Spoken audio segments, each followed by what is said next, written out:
The David Pakman Show at davidpakman.com.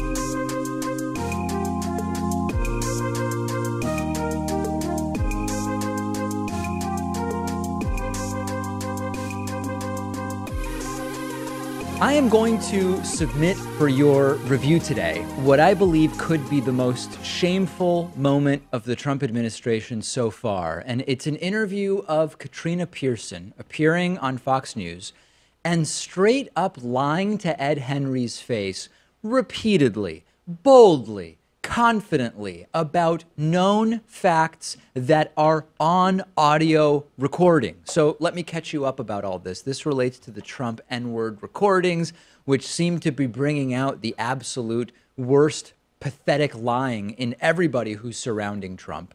It started when former Trump staffer Omarosa Manigault-Newman claimed that there are recordings of Trump using the N-word when talking about black people. And she also specifically said that Trump campaign advisor Katrina Pierson is on one of these recordings talking about how should they spin, how can they spin Donald Trump's use of the N-word. Katrina Pierson appeared on Fox News Monday night. I've already told you about this. And when she appeared on Monday night, she said, no such tape exists. No, I was never party to such a conversation, and no such tape exists. But then the next day, Tuesday, as you know, the recording was released. We've heard a recording. We heard a tape of exactly the conversation that Katrina Pierson just hours earlier denied ever having been party to, once again confirming that she's a bold-faced, unabashed liar. So Fox News does what I think is actually the right thing, which is they bring her back. And then Ed Henry says, hey, here's what you said yesterday. Then this tape got released. It seems you're not telling the truth. So we're going to go through this in pieces. Here is my challenge to you. Try to follow what she's saying. That's it. It's a very simple challenge. Try to even understand the recursive and obvious lies that she tells here. Let's start digging into it. So apparently Omarosa was watching us last night, because I understand, I just got an email that she told Trevor Noah at The Daily Show, she heard you tell me you knew nothing about a conference call, talking about whether the president used an N-word. You said this was a movie script. So she says she released at least one of these audio tapes to show you lied to us. Well, look, first of all, that's not true as well. So there are two things that occurred last night in our discussion. You had read for me a book excerpt that I had not seen because her book had not come out yet. And you referenced me having been speaking to the president about this issue, and that is false. Okay, so let's stop right there. So right away, she's reading this written statement and she misreads it, and she talks about an excerpt, and she tries to change the discussion from whether she had a conference call about Trump's N-word use to whether she spoke to Trump about his N-word use. This is the theme: answering questions that were not actually asked by Ed Henry, commenting on things Ed Henry doesn't even mention, and Ed Henry, bless him, he tries to short-circuit it, and he decides to jump in and play the clip from the previous night. But see if you can even follow this nonsense. Okay, so let me get to the facts. I don't want to get to side issues. Bottom line is, you're saying there's one call with Jason Miller, one without Jason Miller. We'll get to Miller in a second. The one without Jason Miller on CBS, Omarosa says, according to a transcript you provided me of part they have not aired yet, Omarosa says, yeah, it's out there, meaning the N-word tape. It's just, and Katrina Pierson cuts in, yeah, he said it, ah, bleep, okay. That is roughly what she said in the book, that you cursed, as I asked you last night, and you said he said it. He used the N-word. You denied that to me last night. Absolutely. You know why? Because I'm refuting a claim that Omarosa made, and I'll say it again, on Chuck Todd and Savannah Guthrie. Let's not talk about Chuck Todd. Let's talk about this tape. Hang on. Pardon me. I'm going to be polite to you, but no, I'm not going to do side issues. Pardon me. Ed Henry's trying, right? I mean, he is trying to not let her talk about other shows and other things because he doesn't want to talk about that stuff. He wants an answer to, here's how Omarosa described your participation in her book. And it matches up exactly to the transcript of the release tape that we now have. And you've been denying all of it all along. These are obvious lies. And she just wants to talk about other things, and it continues. Take a look. tell you what I'm refuting. She made a claim that I said. You said he said it. Absolutely not. You told me you never said that. Absolutely not. That is not what we were talking about. On tape. That is not the question that you were asking me. This was in regards to a specific discussion. Check the tapes of what she said on Chuck Todd and Savannah Guthrie. She specifically said that I said and confirmed that Donald Trump said a derogatory term on a conference call with Jason Miller. That did not happen. We'll get to Jason Miller in a second. That is what I'm refuting. What happened today, Ed, what happened today is Omarosa submitted 2 different tapes to CBS, and they were conflated. We're not going to get sidetracked by 2 different tapes. No, we have to. We're not going to be sidetracked. No. Pardon me. It's our show. Hang on one second. That there are 2 different tapes. I will admit there's 2 tapes, and I'm going to explain It would almost be better to just deny having been on Fox News on Monday, right? When he says, listen, you were on here last night, and you said, she should say, I wasn't on this show. I wasn't here. Isn't Fox News supposed to be a safe space for these people? Apparently not. Not in this case. It's the minimum. It's just, hey, you were on and you said this. It's the obfuscation. And then here, Ed Henry, he tries to get really direct. He points out that at one point she said she admitted that Trump used the N-word, but it was just to move on. Okay. Can you imagine that? Admitting that the boss used the N-word about black people, even though they really didn't, because you just wanted to get on to another topic of conversation. Like, who would do that? And if that's true, that should be the discussion. So here's the next portion of this. I'm going to lead this discussion. And the fact of the matter is today you clarified and said, no, I just said, yes, he used the N-word because I wanted to move the conversation along with Omarosa. That was a different discussion. Okay. There's multiple discussions. Why didn't you, if that's the truth, why didn't you tell me, Ed, you know, I don't know all the details of this book. I haven't seen it. But I did say, yes, he used the N-word to move the conversation along. Because you didn't say that last night. You changed the story today. The question I was asked about this conference call with Jason Miller, the answer is no, that was not said. The transcript is right here, both calls. The first call that you're talking about where she's claiming that I said that was in a totally different call where she was arguing with Lynn Patton about the existence of this tape. But let me explain something to you. I'll give you one last thing, Omarosa has been using this tape to manipulate people. She is a bully. She is pushy. She is a dog with a bone with this tape. You keep using dog. We're going to get to that in a moment, too. People placated her in personal discussions. Let's go to facts and not attacks. Okay? Absolutely. This is just unconscionable. And once again, she's there trying to defend the indefensible. As I said earlier, she might as well have just denied that she ever made any claims or even appeared on Fox News because it's just as unbelievable. And then she goes into what works for Trump, which is not only criticizing and smearing Omarosa, but even criticizing her and smearing her with the same word, dog. Let's look at just a little bit of this. Let's get to the substance. On that call, you say in your statement today that basically we were just sifting through rumors. Yes, in the Jason Miller call, he was a campaign aide. In fact, we have the transcript that you provided. Okay, and here's what is on the tape. Jason Miller says, it's kind of tough to go out and draft something, meaning a statement about whether the president used the N-word, when you don't even know what the context is. You know, I hate to start emailing stuff around when we're just not. That's sifting through rumors. Guess what Katrina Pierson says? Yes. It's true. So you were not just sifting. That's true. That's true. You don't want to go around making these accusations and coming up with statements. It's true. That is very true. No, and if you back up, Lynn Patton says the same thing. Hang on, you just misquoted yourself. You just said, I said, that's true. No, you said, it's true. This is the best. Katrina Pierson comes in, okay? She hands a transcript of the call. It's her transcript, her reading of the call to Ed Henry. Ed Henry reads it and says, here's what your transcript says you said. She goes, that's not what I said. Katrina, it's your transcript. There is no more shame than this. And this is part of, you know, the alternative fact stuff, the post-truth era, call it whatever you want. She could have started at the beginning and said, you know, I don't remember such a conversation. Right? Yeah. I just don't remember the conversation. I have a million conversations during the campaign. She could have said almost anything. But instead, she said that conversation, I was never party to such a conversation. And you know that Trump's going to add insult to injury, too, right? He's going to scold her for not defending him well enough, for not denying that Trump ever used the N-word strongly enough, for getting caught in these web of lies. Well, you have to assume she knows Trump is watching, and at some point we'll see it. And by the way, side note, if you look at this clip I just played for you on Fox News' YouTube channel, the comments are just slamming Ed Henry as if he's the problem here and not the unabashed lying. Reality and truth do not matter anymore.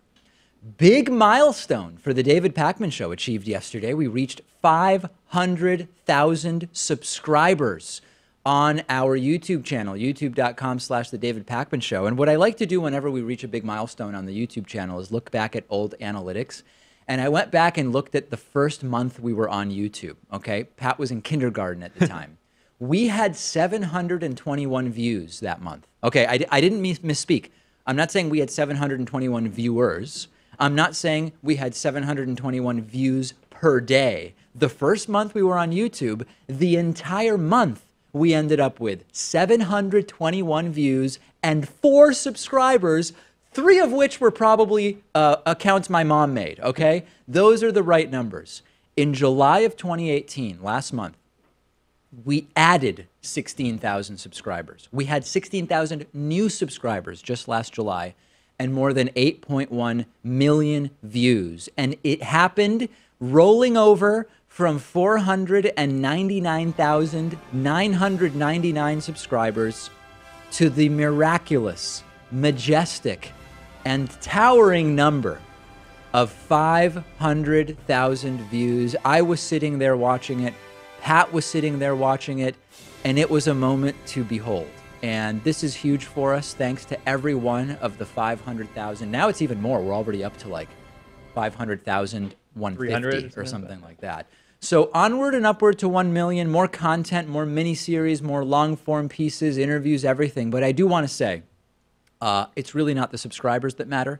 It's the views. You could have 1 million subscribers and no views, and that's where our focus continues to be. People may not know this, but of our views, only 30% come from subscribers. 70% of our entire channel views are from non-subscribers who either see our video recommended when watching something else or make a search for something like Trump embarrasses himself hugely in front of the Japanese prime minister and maybe our video comes up. So subscriber milestone, very important, but onward and upward and continuing. Yeah, our channel is ranked 6,000th in video views, which doesn't sound that impressive until you compare it to like the tens of millions of YouTube channels out there, and then it sounds pretty good. And then if you watch on TV or listen on the radio or to the podcast, then this has nothing to do with any of your experience with the show. So in that sense, if you're not a YouTube viewer, I apologize for the interruption, and we're going to take a quick break and then get back to the meat of the programming. But if you are part of our success on YouTube, thank you. I really do appreciate it. Send your messages of congratulations or of trolling and predictions that this is almost the end for the show, which people do every day, on Twitter at dpacman or to the show on Twitter at David Pakman Show. The David Pakman Show at davidpakman.com.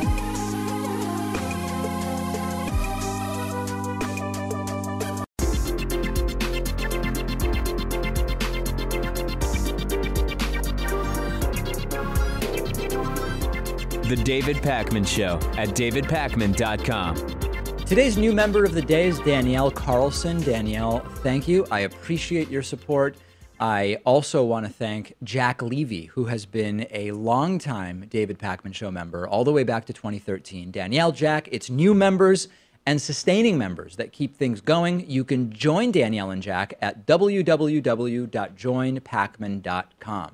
We do have a David Pakman Show subreddit at davidpakman.com/REDDIT. A few interesting discussions I spotted this morning, including one about Alex Jones, why Alex Jones shouldn't be booted off YouTube and social media. And this viewer, listener, audience member explains why they don't think, despite their dislike of Alex Jones, that he should be kicked off all of the platforms off of which he's been kicked, and says that it is more an issue of speech and censorship, and that the concern is once it starts with Jones, who's next? And this is actually a relatively prominent view among many in our audience.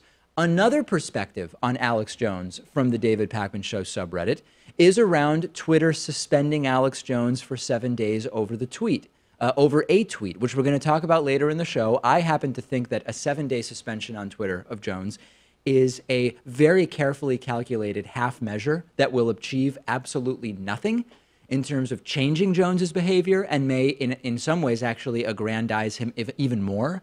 But we're going to talk about that later. And it'll upset just about everyone. So it'll solve zero problems and just make people angrier. I tend to agree. But divergent views on the Alex Jones stuff on the David Pakman Show subreddit. Also from the David Pakman Show subreddit, Michael Moore's Fahrenheit 11/9 in theaters 9/21. I had no idea that Michael Moore was producing this film, and it's been a while since I've seen a Michael Moore film, maybe because it's been a while since he produced one. I don't know what the last one was, but I'm interested in this. And I don't know if you've seen the preview, Pat, but it does look interesting. It's sort of I would call it a look at what led to Trump, in a sense. Oh, you think it's the lead up? I didn't know if it was like what's been going on since the election of Trump. It's sort of what's in the going age of on. Trump. Yeah, it's what's going on in connection to how what's going on helps us understand how we even got here in the first place, I guess I would say. And 11/9 is a reference to the day where Trump got elected. Was it? Well, it was November 8th was election day. Oh, but okay. Then it was after midnight. It was like 2 a.m., yeah. That's fair. Okay, so at least accurate when it comes to the timing of the events that took place. So many of those and other discussions regularly happening, trolling free on the David Pakman Show subreddit at davidpakman.com/reddit. I'm on there. Pat is on there. Very exciting stuff. Donald Trump has revoked the security clearance of former CIA Director John Brennan, and he is still thinking about removing security clearances from fired FBI Director James Comey, ex-Director of National Intelligence James Clapper, all of whom share that they've at some point criticized Donald Trump. White House Press Secretary Sarah Huckabee Sanders announced that Brennan was losing his security clearance. It's more political than practical. I would say it's almost exclusively political because Brennan, unlike some former intelligence officials, is not consulting for the Trump administration where he's using the security clearance for sensitive work. Pulling the security clearance won't stop him from saying whatever the hell he wants about Donald Trump. And officially, the reason that Sarah Huckabee Sanders claims is why the security clearance was pulled from John Brennan is that he has been behaving erratically and has a history that calls into question his objectivity and credibility. This is the former director of the CIA, and they're saying it's risky for him to have access to classified information. Trump spilled classified info to a Russian spy recruiter in the Oval Office, jeopardizing our relationship with allies.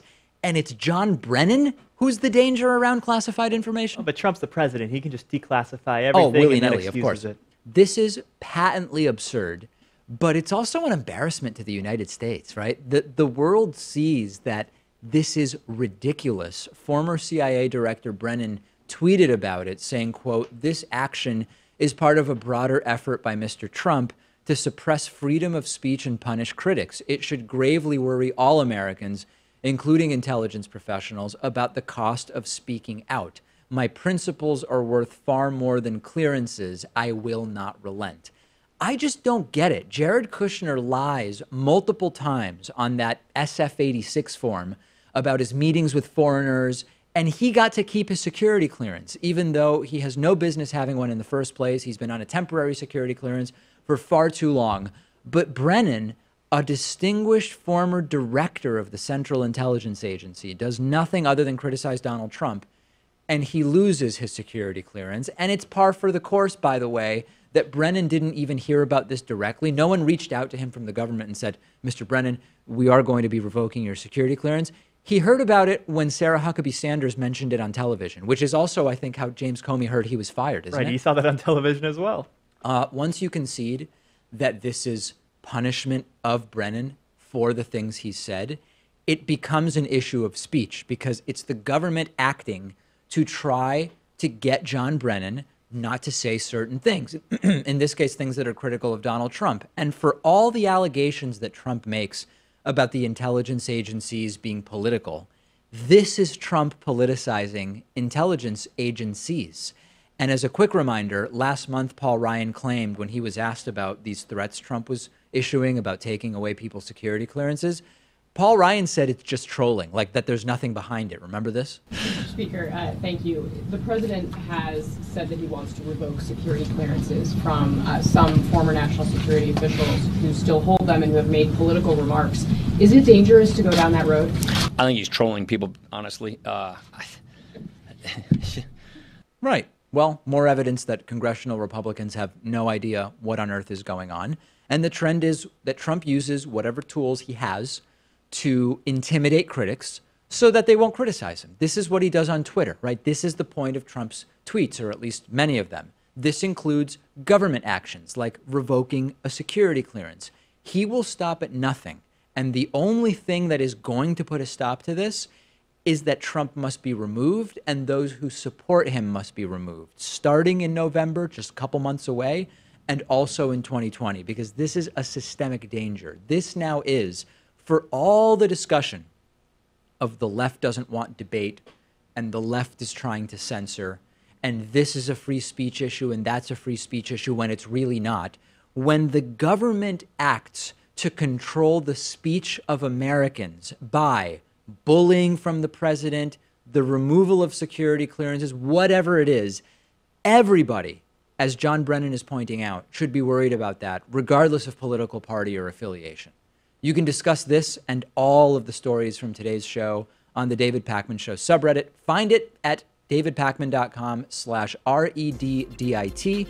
We're going to take a quick break, and coming up next, the second part, the conclusion to my interview with Christian Piccioloni, former neo-Nazi skinhead. That's coming up after the break. The David Pakman Show at davidpakman.com.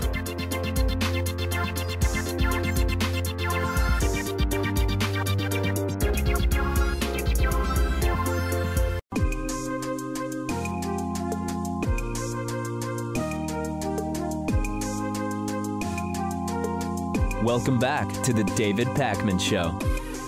We're continuing our conversation with Christian Piccioloni, who's founder of the Free Radicals Project, host of Breaking Hate on MSNBC, also author of the book White American Youth. So in part one of the interview, Christian, we talked about how you got into the neo-Nazi skinhead movement and some of the sort of characteristics of folks that are particularly drawn to it and targets for recruiters.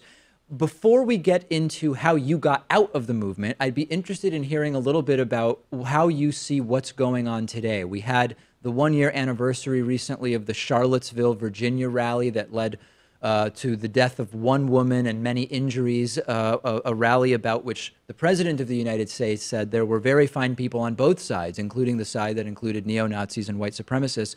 Do you see the current resurgence as directly connected to who's in the White House, or is it more complicated than that? I think it's slightly more complicated than that, but I will say that, the election did kick over a bucket of gasoline that kind of ignited all the small fires that already existed around America. I certainly think that, we can refer to the statements made by the white nationalists themselves, from David Duke to Richard Spencer to Matthew Heimbach to, many of the prominent leaders within the white nationalist movement who came out and said, we've elected our man. We're excited about the policies that he's implementing, from building a wall to a Muslim ban to, tearing families away from each other and deporting them. These are all white nationalist talking points, and they were thrilled when Trump was elected president. Hate crimes have been up. I mean, the statistics are all there. The facts, can't be ignored, and certainly some of the policies and the words that he's used himself can't be ignored. So, I certainly think it has fueled. I don't know if we'd call it a resurgence, but it's certainly it's bigger, but it's more that it's come out of the shadows than it was. Trump did not create racism. My sense has been that there's not so much more or new white supremacists and neo-Nazis, but there's more comfort in just kind of saying that those are your views and in demonstrating publicly. Do you agree, or do you think that there's actually individuals who are entering the movement as a result of what's going on? Oh, I think there are absolutely more people entering the movement as a result. Oh, you do? That's much worse than I was hoping. Well, the tactics have changed, and the platforms with which they reach people have changed. So I think the internet has really it's kind of like my digital alley, right? For so many young kids, kids who feel marginalized rather than going to smoke pot in an alley like I did are now going to hang out in chat rooms and in forums and places like 4chan and Reddit.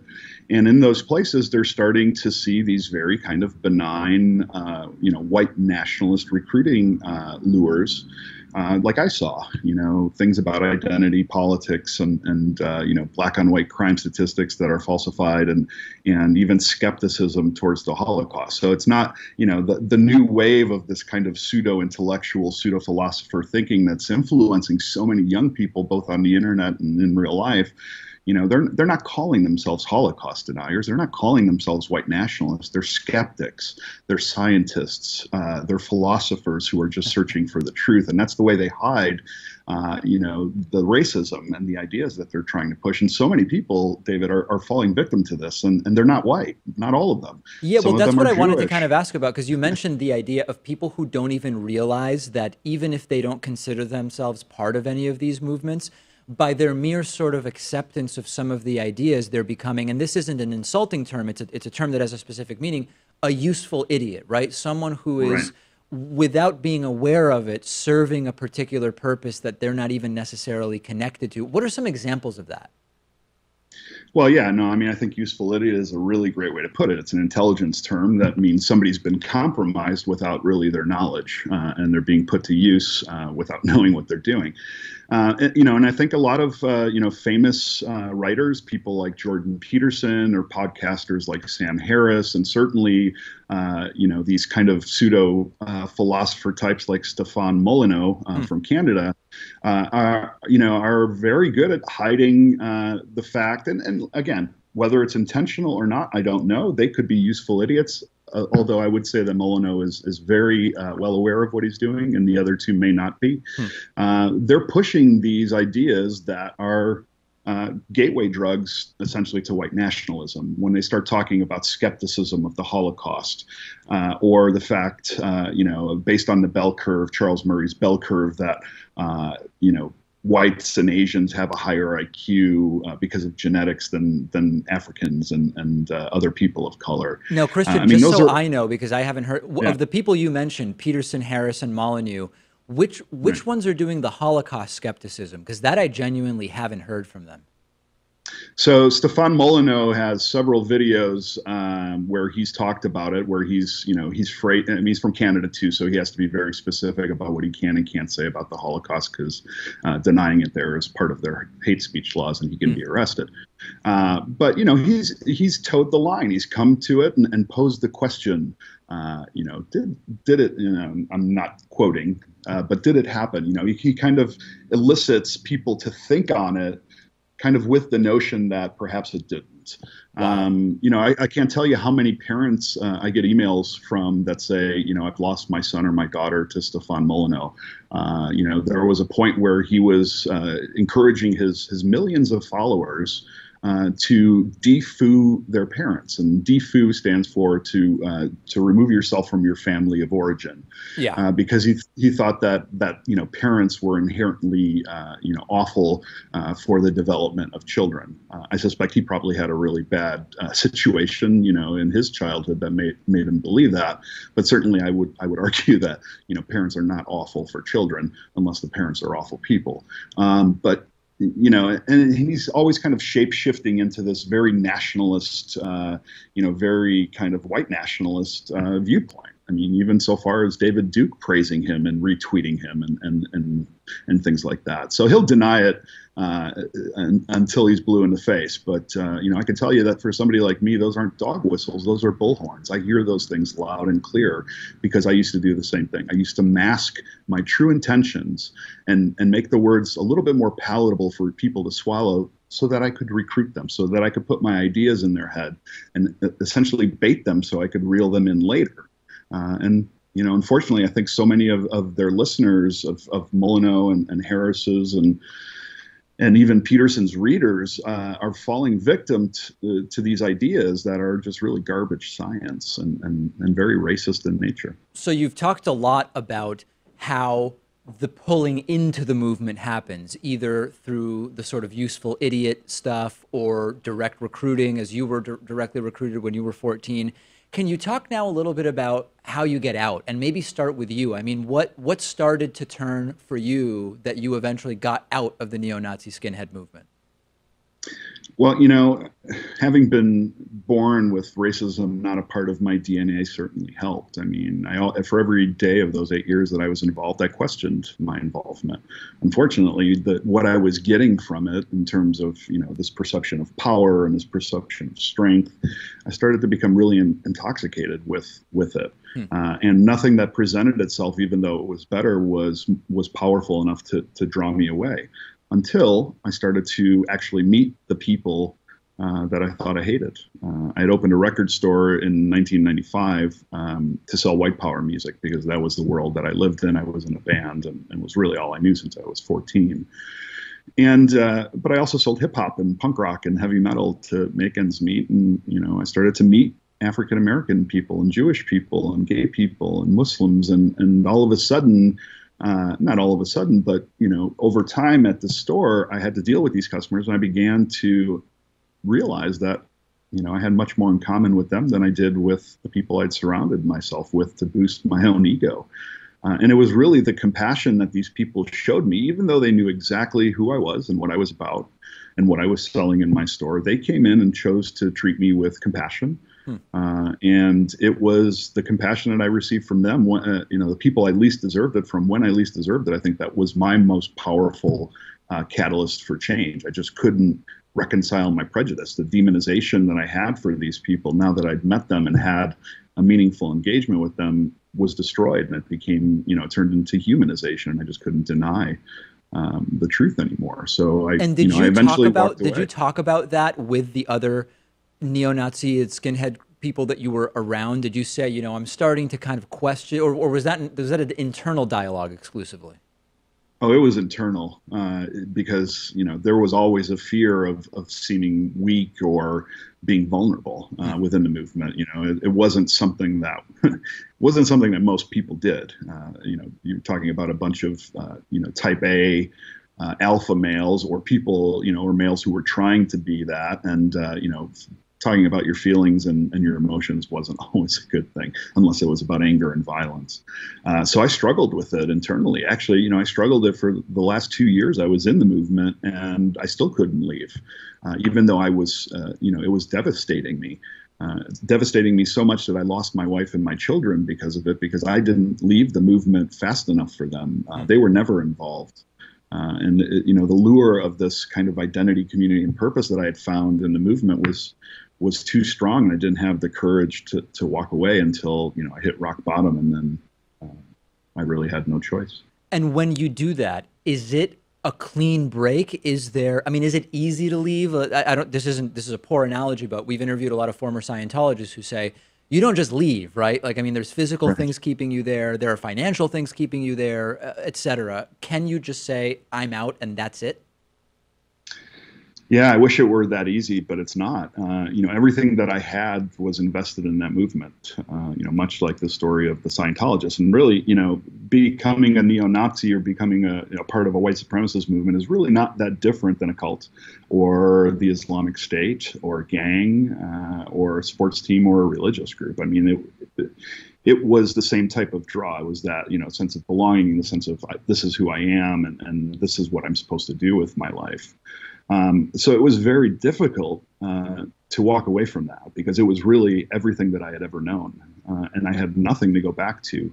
And the threat of, you know, leaving, certainly the physical violence was always there, but also the threat of not being accepted by, you know, everybody else once you left was always a big threat. You know, like drug users, maybe it's sometimes just easier to go back. And for many people, that's what happens, unfortunately, if we don't replace it with a new identity, community, and purpose. And frankly, my struggle getting out, which I had to question myself for many years. I had to do a lot of soul searching. I had to make amends and seek forgiveness. when I eventually found the courage to tell my story, was a long process. And it's precisely the reason why I founded the original organization, Life After Hate, and also now Free Radicals Project, was to actually help people go through that transition. And then it kind of morphed into proactively, inserting ourselves to try and get people to disengage.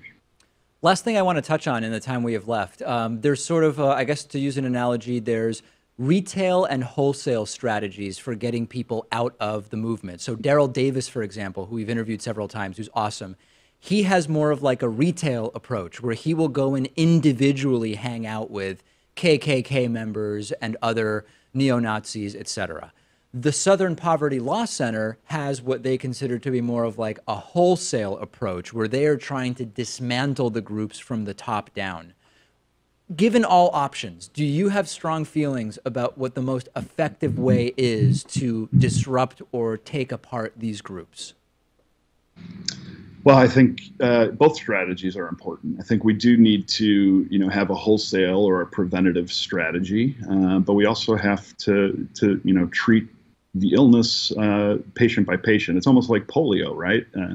We have to treat sick people, which is what Daryl and I do to a large degree.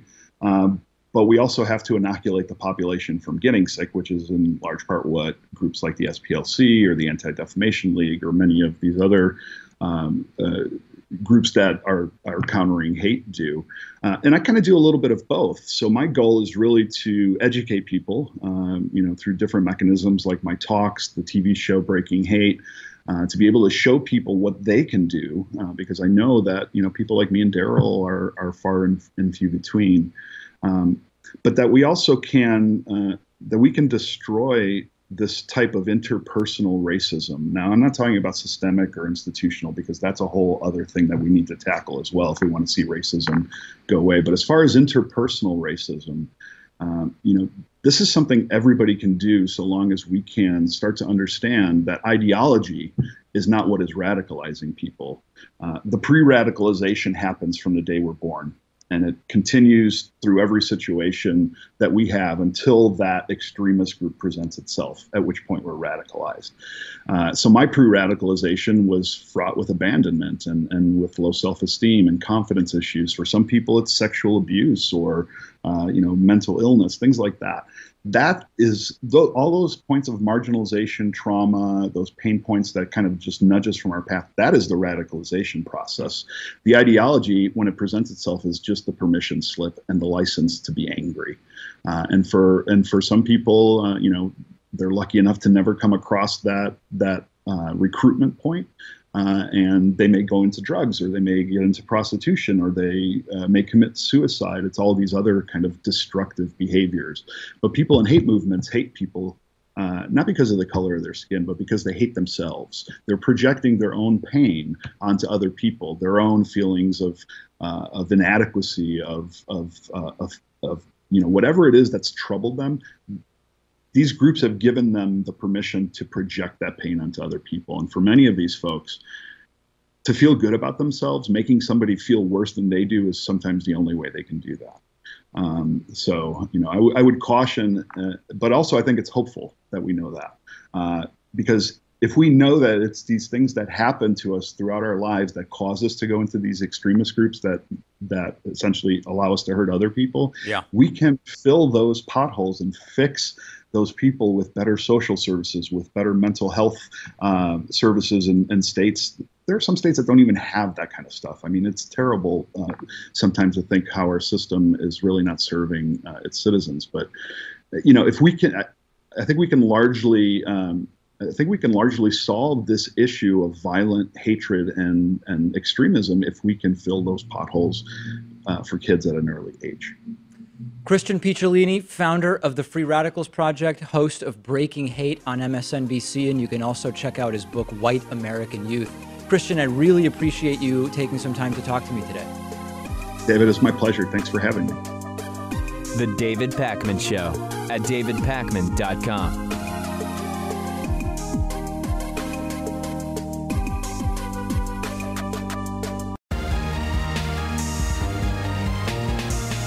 The David Pakman Show at davidpakman.com. If you know me, if you know the show, you know that I don't fall for this "the truth is always somewhere in the middle" type of stuff. Sometimes it is, but sometimes it's not.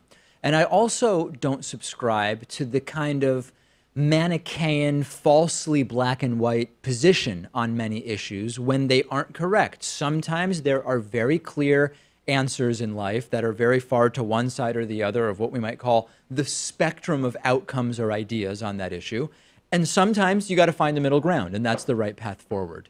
Twitter has completely bungled their role in this entire deplatforming of Alex Jones situation. And the background on this, which you may or may not have been following, is that after years and years and years of inciting violence, saying horrible things, touting conspiracy theories, leading to the bullying of specific individuals, a bunch of online media companies started to, a couple weeks ago, I would say at this point, maybe 10 days, started to take Alex Jones a little more seriously. And first it was maybe Spotify, which removed a few of his podcast episodes, and Facebook removed a few of his videos. And then eventually iTunes decided to remove Alex Jones' podcast altogether. And then most recently, most importantly, I would say to Alex Jones's business, YouTube banned Alex Jones altogether. He briefly went over to Vimeo, the significantly less trafficked alternative to YouTube, almost immediately banned there as well. And the debate around these decisions has mostly centered around, is this censorship, or is this merely private companies enforcing their terms of service, doing what's right for them?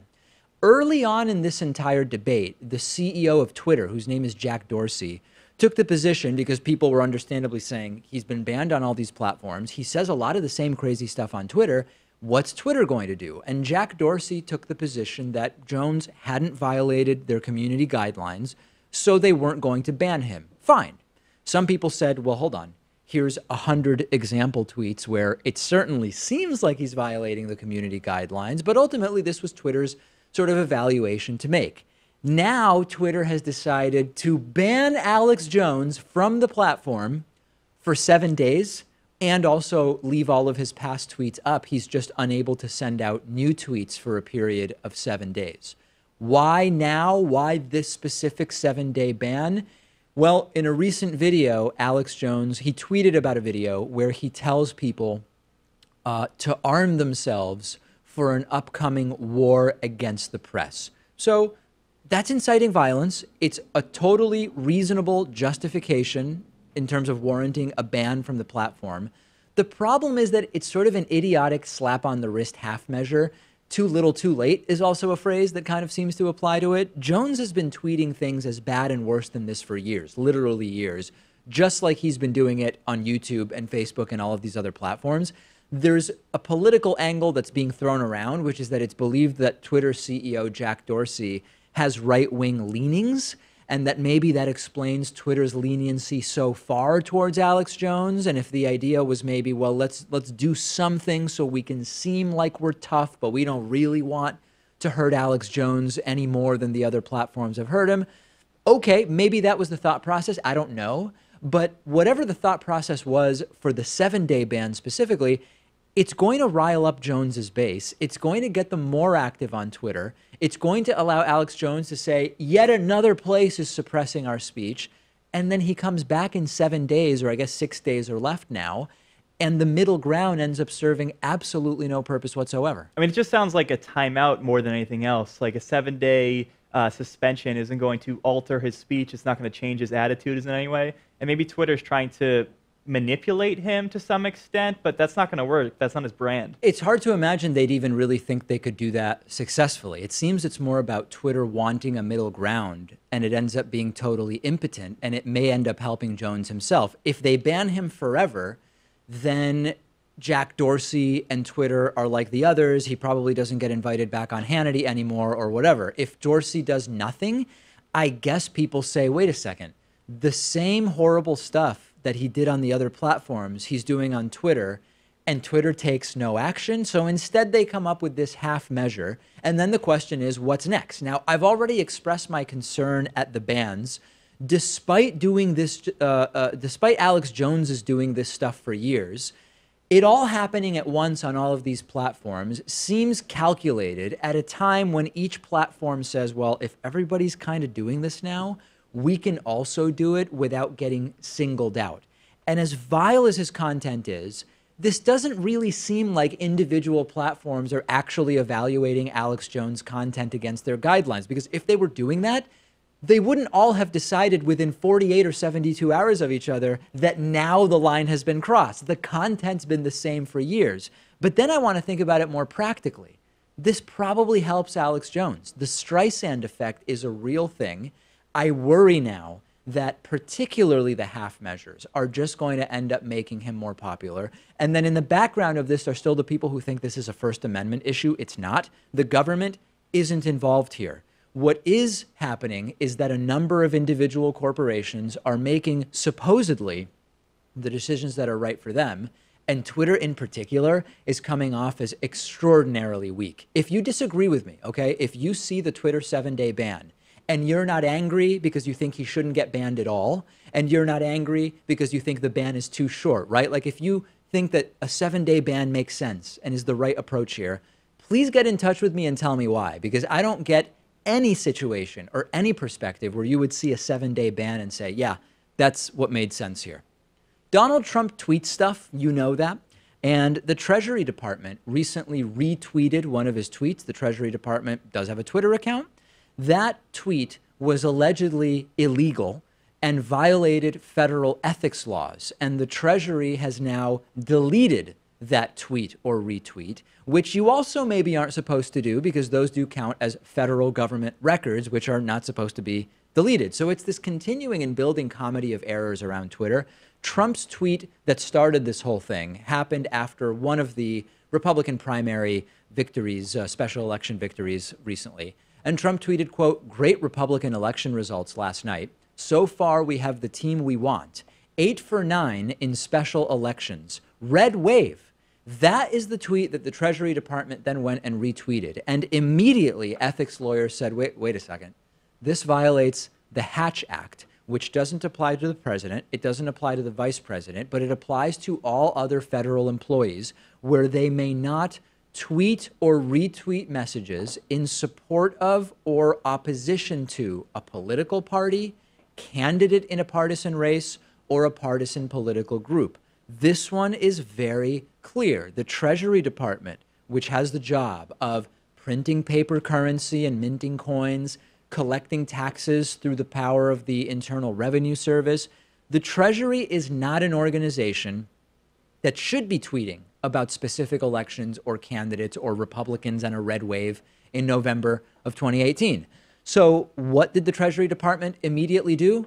They deleted the tweet. And they're actually going further. They aren't even explaining what happened. They're saying only the tweet was made in error. The retweet happened in error, which is so vague that it's completely meaningless. What does that mean? Does that mean that someone meant to retweet that on their personal account during their break, but they were still signed into the Treasury Twitter account? Does that mean that someone who was supposed to be doing retweets on the behalf of the Treasury retweeted the wrong thing? They meant to retweet a picture of Trump at the Treasury building, and instead they retweeted the thing about the red wave? To say that it was an error is so vague that it has absolutely no meaning. And we normally, if I came to you during an administration, I said, you know, that retweet violated the Hatch Act, most of us would say, I've never heard of the Hatch Act. What is that? In this administration, we know what it is, because you'll remember that Kellyanne Conway violated the Hatch Act when she was promoting Ivanka Trump's clothing line on, I believe it was Fox and Friends or Fox News. Sarah Huckabee Sanders has had run-ins with the Hatch Act. Ambassador to the United Nations, Nikki Haley.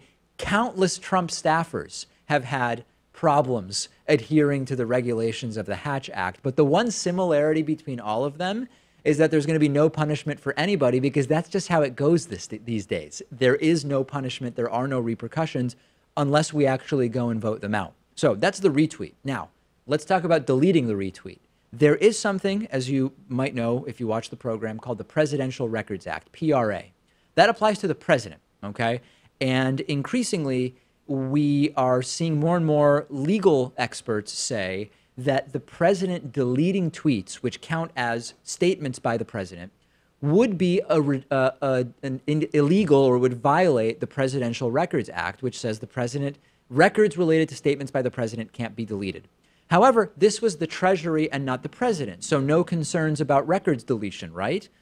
Not exactly, because there's a similar sort of equivalent law called the Federal Records Act, which applies to others in federal government and its agencies. So now let's do the micro to macro analysis. Micro analysis. Does this, excuse me, does this matter? It does. It's the continued flouting of all sorts of laws and regulations by Trump and staffers, no penalties, no consequences. That is really important. Let's now go macro. The real recent tragedy by the Treasury isn't retweeting political garbage from Donald Trump's Twitter account. It's that they changed the disclosure rules a few weeks ago so that nonprofits don't have to disclose donor identities in more situations, which makes it easier, lo and behold, for the NRA and other groups to hide the source of dark money donating to their organizations. That is way worse than retweeting something from Trump and then deleting it because the retweet was inappropriate. That's the real corruption that I want them held accountable for. Hatch Act violations, okay. I'd look the other way if we were seriously going after the total corruption that is something like making it easier for the NRA to hide dark money sources. And as always, follow the thread, but remember which threads are being discussed as a result. And with the Treasury, there are at least a couple here, and those are the important ones. We've got a voicemail number. That number is 219-2-DAVID-P. Once again, I can't mention, even the guest can't mention Sam Harris without me receiving angry voicemails from people who just aren't listening to what I'm saying. Take a listen to this. Will you please stop accusing Sam Harris of being a white nationalist? I'm getting sick of you saying that. You know, he's not even remotely a white nationalist, or at least becoming a useful idiot for the movement or anything like that. You never provide any evidence of it. You just keep allowing guests to say that without challenging them about it. Why don't you try having him on your show one day? Okay. Number one, we've invited Sam Harris on the program, and he has never declined, but he just doesn't get back to us. So he's welcome to come on to the program at any time. Most importantly, I have never said that Sam Harris is a white nationalist. Contrary to the dozens of emails and voicemails that I get, I have never said Sam Harris is not an intellectual. We're actually going to be talking about this more on the Friday show during audience questions. And with regard to what our guest said, Christian Piccioloni, on today's show about Sam Harris being a sort of useful idiot for white nationalism by his entertainment of some of these race-based, race IQ ideas, that was the guest's position, and I did follow up about it, but ultimately the entire interview is not going to become about that. So please, don't attribute statements about Sam Harris to me that I've never made nor even implied. It's just, I'm just not saying it, right? Go talk to the people that are actually saying those things. We've got a great bonus show for you today, including the Catholic Church and the abuse scandal that's going on. We will talk about strange recommendations regarding urination to Parisian tourists, and also the world's 10 most livable cities, none of which are in the United States of America. Those stories and more on today's bonus show. Sign up at www.joinpacman.com or by becoming a patron at patreon.com/DavidPacmanShow.